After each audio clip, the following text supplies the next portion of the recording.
वो एक union territory है, वहां पर हमारी फौजें मौजूद हैं। नोटबंदी के बाद भी कहा गया था, नोटबंदी के बाद आतंकवाद की हम रीढ़ की हड्डी तोड़ देंगे, उसके बाद 370 हटने के बाद आतंकवाद खत्म हो जाएगा। आतंकवाद खत्म नहीं हो रहा है, ये चिंता का सबब होना चाहिए, है नहीं है। शाहनवाज से देखिए संदीप जी, मैं ये तीसरी डिबेट कर रहा हूँ और 2 डिबेट में बहुत मेजर जनरल साहब थे, उन लोगों ने आज सेना की बहुत तारीफ की है और ये भी जो कह रहे हैं इनकी बात भी सर आंखों पे है। लेकिन जिन फौजियों ने अन्य चैनल पर सेना के आज पराक्रम की तारीफ की है, मैं सेना को सब पराक्रम की तारीफ कर रहे हैं, पर मैं यहाँ पर मैं कड़वे सवाल पूछता हूँ। मैं यहाँ पर ये राष्ट्रवाद का खामखा का झंडा लेकर जो बैठे रहते हैं, मैं उनमें से नहीं हूँ। अगर एक कर्नल, अगर एक मेजर शहीद होता है, क्यों हुआ? शहादत को नमन है, लेकिन शहादत की नौबत क्यों आई, ये सवाल भी पूछा जाएगा।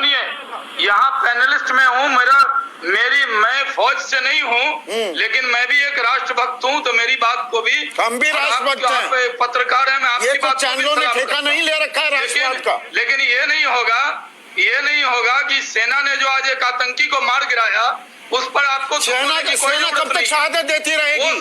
शाहनवाज हुसैन की शहादत का ढोल कब तक पीटते रहेंगे? शहादत देने की नौबत क्यों आती है? मैं जानता हूँ आज सेना के पराक्रम को आप नहीं सराहेंगे।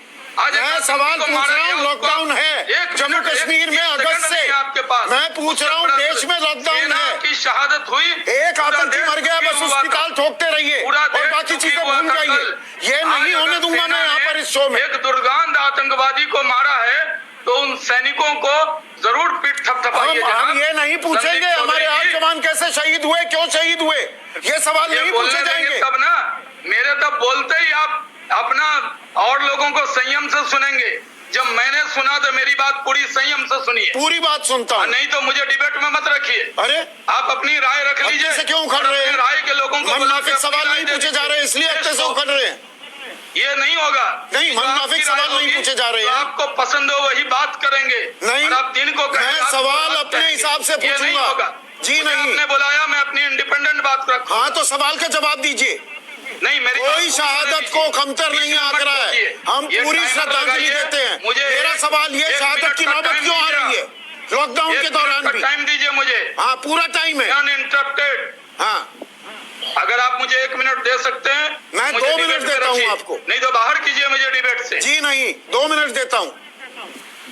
देखिए मैं कह रहा हूँ, जो हमारे सैनिक कल शहीद हुए उन पर पूरा देश रोया था।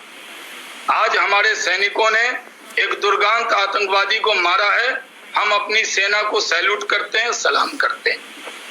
दूसरी बात, सवाल नंबर 2 आपका, ये सही है कि धारा 370 समाप्त होने के बाद और हमारी सेना ने जितना बॉर्डर पर जितनी घटना भी की थी पाकिस्तान ने, उसका जवाब सर्जिकल स्ट्राइक के जरिए, एयर स्ट्राइक के जरिए उनको दिया।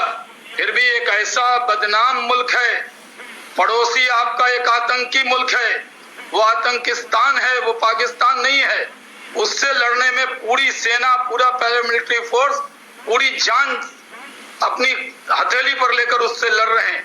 और पूरे दुनिया में डिप्लोमेटिक तरीके से भी हमने पाकिस्तान को अलग थलग किया है। इस पर कोई राजनीति नहीं है। ये जब हम सेना के लिए चर्चा करते हैं या आतंक की चर्चा करते हैं, इसको कोई पार्टी से लेकर नहीं देखा जा सकता। मैं मानता हूं पाकिस्तान को उसी की भाषा में जवाब देने की जरूरत है और मुझे अपने सेना पर पूरा गर्व है, पूरा भरोसा है। आप अकेले नहीं है, ये कोई आपने ठेका नहीं ले रखा है शाहनवाज हुसैन कि बीजेपी ने ही सेना का ठेका ले लिया, बाकी देश में कोई है ही नहीं और वो सेना का सम्मान करते ही नहीं है। ये नैरेटिव नहीं चलता है और बीजेपी के बाद ठेका नहीं है। नहीं, आप नजरिए से ये कोई नैरेटिव है कि आप ही सम्मान करते हैं और कोई सम्मान नहीं करता, आप भी कीजिए, और कोई श्रद्धांजलि नहीं देता। मैंने तो कहा आप भी कीजिए, सब करेंगे। मैंने कहा किसी के सवाल का भी जवाब नहीं मिला। राजीव त्यागी, पहले ये वचन दे दें आप। जी बोलिए। पहली बात तो ये है, जो मेरी डिबेट है वो राजीव त्यागी जी से, मेरी डिबेट की विशंबर जी या दानवीर जी से नहीं है। वो फौजी हैं, उन्होंने देश के लिए काम किया है, मैं उनकी बहुत इज्जत करता हूँ। आपने जो सवाल पूछा, हम तुलना भी नहीं कर सकते। जो हमारे कर्नल हमारे फौजी की जान है, उसकी आतंकवादी से राजीव जी बोल लीजिएगा बात में, मैं आतंकवादी से हमारे फौजी की तुलना नहीं है, लेकिन यह सही है कि जो आज इतना बड़ा आतंकी मरा, आज हम लोगों के दिल को चैन जरूर आया कि वो आतंकी आज हमारी सेना नहीं मारा, चैन नहीं मारा जा, माफ कीजिए, हम इसलिए कोई चैन नहीं आया। दूसरी बात, अरे सर बात पूरी होने दीजिए ना, 1 मिनट भी नहीं होता, मैं तो घड़ी लेके बैठा हूँ, इलेक्ट्रॉनिक है सर। तो मैं आपसे ये कह रहा हूँ कि दूसरी बात ये है कि पाकिस्तान एक आतंकी मुल्क है, कोई भी सरकार होती वैसे ही हैंडल करती, हम भी हैंडल कर रहे हैं। आप ये बात यहाँ जो फौजी बैठे हैं उन्होंने भी माना, आपने भी माना संदीप जी, कि उन आतंकी मुल्क को जिस भाषा में समझाना है उसी भाषा में समझा रहे हैं और समझाएंगे।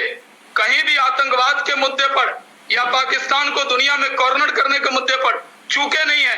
नाम की बैठक हुई, नरेंद्र मोदी जी ने कहा, लेकिन अगर आप ये कहते हैं कि ये कोई पूरा नक्कू या जो भी उसका नाम है उस आतंकवादी का, कि उसके मरने से हमें चैन आ गया, हमें चैन नहीं आया। मुझे तो नहीं आया कोई चैन, मेरी आंखें अभी भी नम हैं जब मैं सोचता हूँ कि कर्नल आशुतोष शर्मा, उनकी धर्मपत्नी, उनकी बिटिया के साथ उनके मन पर क्या गुजर रही होगी।